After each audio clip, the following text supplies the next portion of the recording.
But I think, and so I think we were sort of ahead of the game in that aspect, which was great. So we're not really playing catch up, but I know that there's a lot of people playing catch up, and trying to sort of figure all that stuff out, which can be daunting. Yeah. And it's nice that it kind of has been an easy transition for us, because we do that stuff all the time. Yeah, I agree. Well, I don't want to take up too much more of anybody's time, but let's just hit on a couple things that I know we're going to be focusing on moving forward.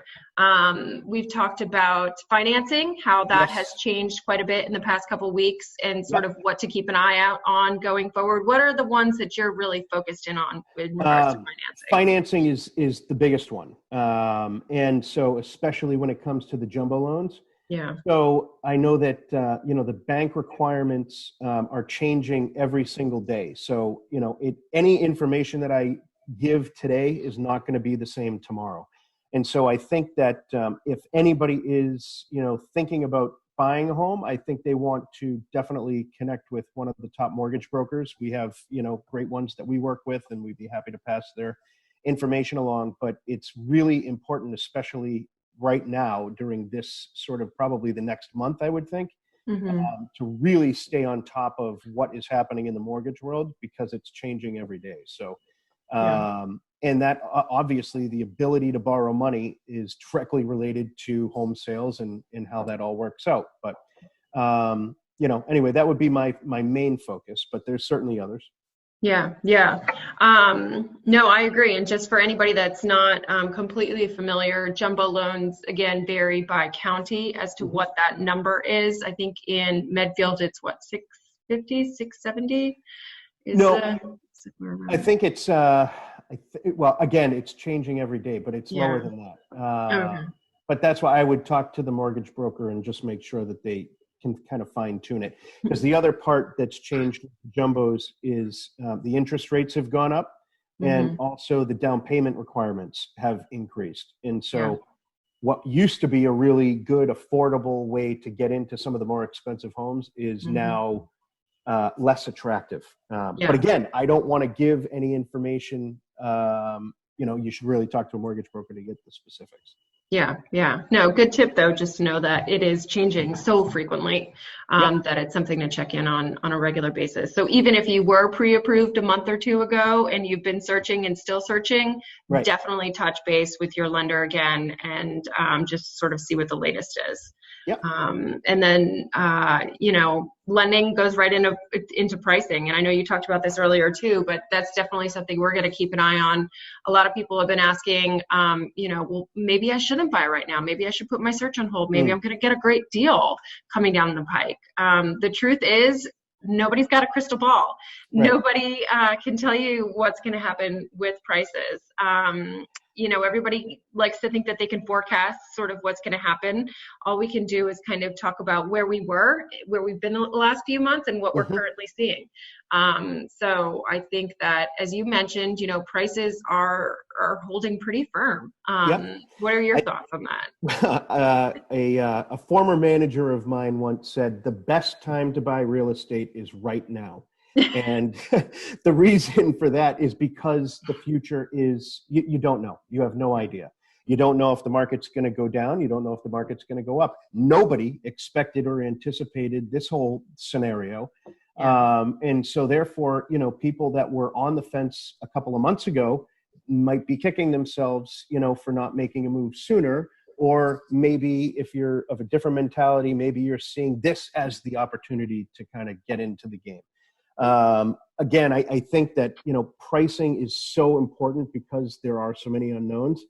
When we give, a market analysis and we try to come up with an estimate of value, that is like, we factor in what is happening in the market today. And even though sometimes sellers may have a sort of a higher number in mind, it doesn't mean you're going to get it. And there is a detriment to being on the market for too long.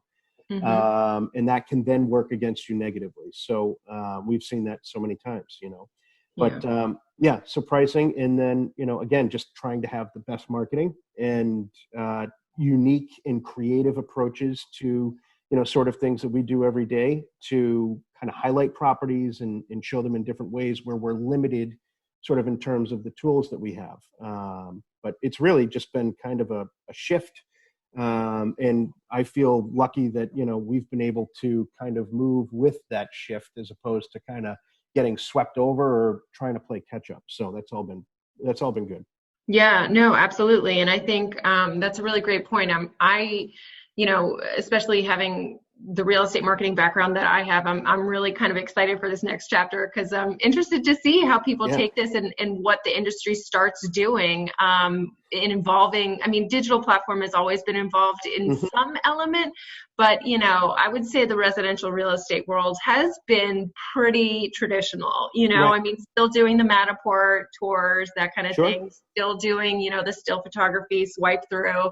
That's all been around for a while. So it'll be interesting to see how people, especially the ones that are a little more tech adapt, start folding in some of these newer platforms and how it really elevates the presence of different properties. So I would like to point out too, once in my life have I sold a house without the buyer actually being in the house. And last week, our co-teammate Sarah Sheehan, she did the same thing. She actually got a house under agreement that I heard that. Yeah, they haven't even been in the house. So now that's where like a good home inspector and that kind of thing makes a really, really good, makes a big difference in having a good realtor on your side who can get through a house or whatever, to kind of preview it is important as well. But anyway, lots of ways to buy houses, and we're happy to show you all of them. Yeah. So I think in general, just to recap, moving forward, we're going to be focused on financing, sort of what's happening on a day-to-day basis, what's changing, what's the latest, and we'll try to keep everybody apprised of that. We'll be talking about pricing, what we're seeing in real time, and any trends and kind of what seems to be happening in the market, and marketing, how people are starting to fold in some different techniques and what we're doing on the Walsh team as well too. Right. And I would like people to give us a call. Feel free to reach out to us if you have questions on any of those things. We can't give away all of our marketing secrets because then everybody would have them. But every house is different. And I think the approach that we take is different as well. So, that's sort of how we go about it. Great. Excellent. All right. Well, hopefully some folks found this beneficial, but I was glad we got the opportunity to chat about kind of the market before COVID, what we were seeing, what we, have seen in the past couple of weeks with all of this, these new changes and everything, and then kind of what we're looking for ahead. So I'm excited to kind of keep tabs on things, and we'll keep chatting. Sounds good. We'll see everybody soon. All right. Thanks, Evan. All right. Bye-bye. Bye.